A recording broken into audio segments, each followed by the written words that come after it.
A hidden legacy when we think of World War II. We imagine tanks rumbling across fields, bomber squadrons screaming overhead, or steel-clad infantry advancing under fire.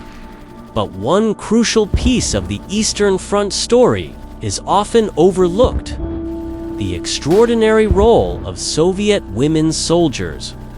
These women fought not behind the lines, but on the front lines as snipers, pilots, medics, machine gunners, and more. Their contributions were vital, yet history has too often relegated them to footnotes.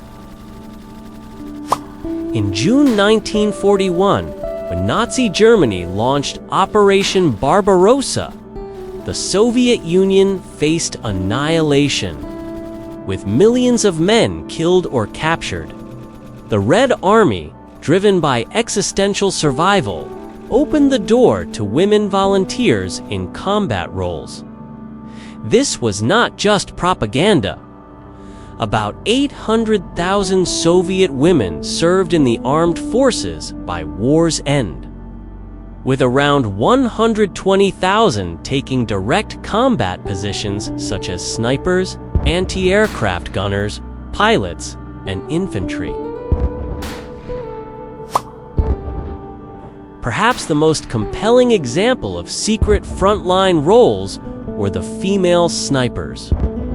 The Red Army trained nearly 2,500 women as snipers, a remarkable figure compared to other nations at the time. These women operated in deadly silence, waiting for hours in ruinous battlefields, picking off elite German officers and weakening command structures. Among them was Lyudmila Pavlichenko, known as Lady Death. By mid-1942, she had an astonishing 309 confirmed kills, including 36 enemy snipers, making her one of the deadliest marksmen of the entire war, male or female. Lyudmila Pavlichenko primarily used the Mosin-Nagin M189-130 sniper rifle, the standard Soviet sniper weapon of World War II. Pavlichenko emphasized that psychological readiness mattered as much as shooting skill. Before combat, she would rehearse possible battlefield scenarios, mentally prepare for long hours of immobility, accept the emotional weight of killing as a military necessity. She later said that hesitation could mean death, not just for herself, but for fellow soldiers. Closer look at individual stories reveals even darker sacrifices. Natalia Kovshova, serving with friend Maria Polivanova, continued to fight even after being fatally wounded, choosing to detonate their grenades to stop the enemy rather than be captured. Combat wasn't just on the ground.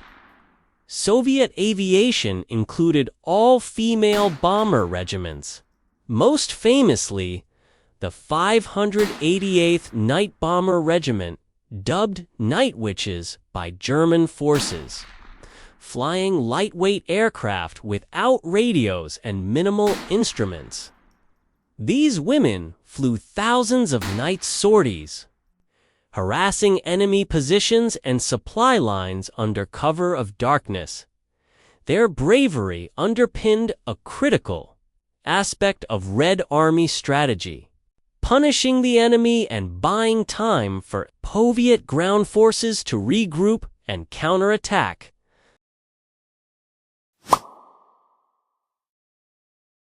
Combat roles gained dramatic attention, but female medical staff deserve equally intense recognition. More than 41% of frontline physicians and all nursing staff were women.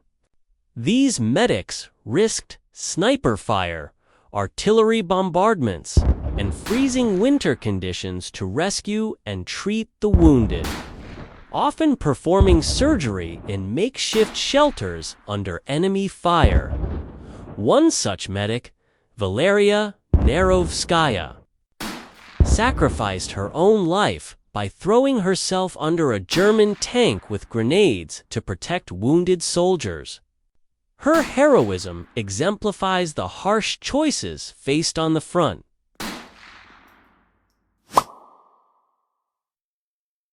In 1945, Soviet leadership, seeking to re-establish pre-war gender norms, gradually downplayed women's combat roles. This was part of a broader political shift toward emphasizing traditional family roles and minimizing the public memory of female fighters.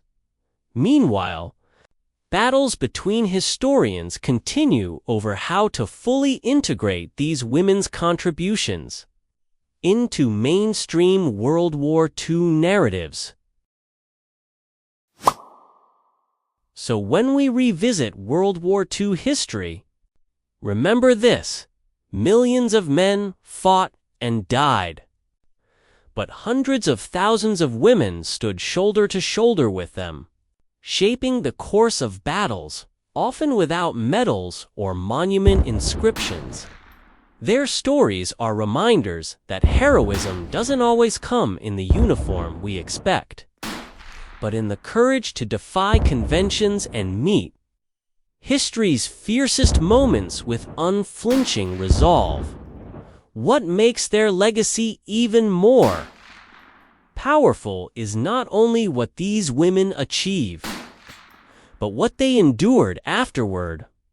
Many returned home to silence, skepticism, or outright denial of their service.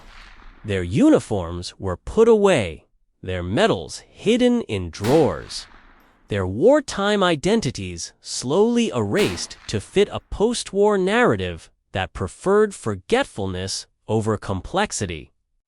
Yet history has a way of resurfacing truths.